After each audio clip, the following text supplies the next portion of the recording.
कोणत्याही प्रकारचा तणाव नव्हता आणि हा तणाव निर्माण करण्याचा प्रयत्न हातून कुठेतरी केला जात आहे. खऱ्या अर्थाने आता नाशिकमध्येच खाली एक मार्केट रमजान निमित्त 1 महिन्यापासून सुरू आहे. त्याच्यामध्ये सर्व दुकानं हिंदू आणि मुस्लिमांनी मिळून लावलेली आहेत आणि खरेदीदारसुद्धा हे हिंदू आणि मुस्लिम आहेत. आणि तिथे जाऊन जर चौकशी केली खऱ्या अर्थाने, मी तर म्हणतो सर्व चॅनलवाल्यांनी संध्याकाळी जाऊन त्या बाजारामध्ये पाहावं का दुकानात कोणी लावलेली आहे, दुकानामध्ये कोणकोणत्या धर्माचे लोक आहेत, कोणकोणत्या समाजाचे लोक आहेत, खरेदी करणारे कोणत्या समाजाचे लोक आहेत.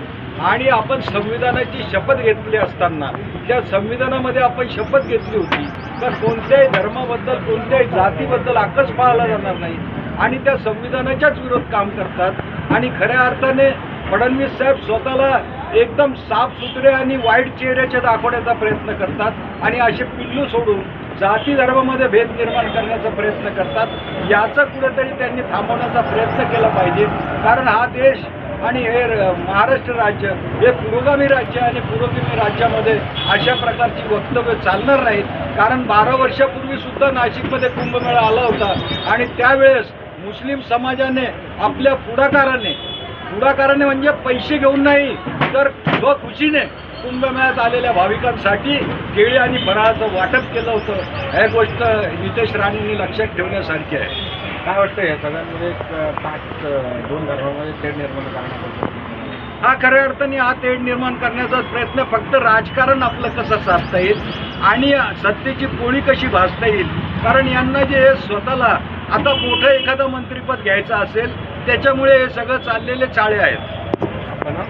माझं नाव अजित पठाण, मुस्लिम आरक्षण संघर्ष समिती. अरे तो मागचा माणूस झोपलेला येतोय. एक मिनिट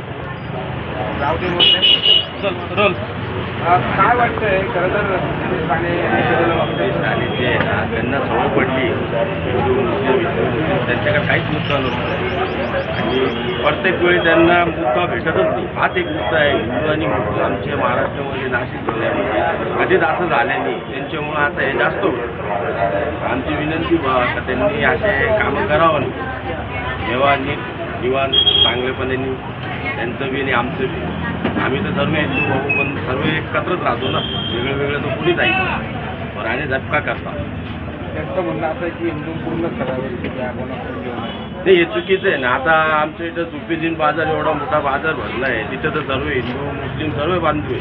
दुकाने भरपूर हिंदू लोकांचे बी दुकाने लागले. त्यांना म्हणा स्वतः येऊन बघा ना. तिथे भाषण नका देत जाऊ, येऊन बघत जा. मग लोकांच्या मनात आहे ना काय चाललंय काय नाही चाललंय ते तुम्ही नका बोलू. त्यांना कळतंय सर्व. माझं नाव आमच्या बोलता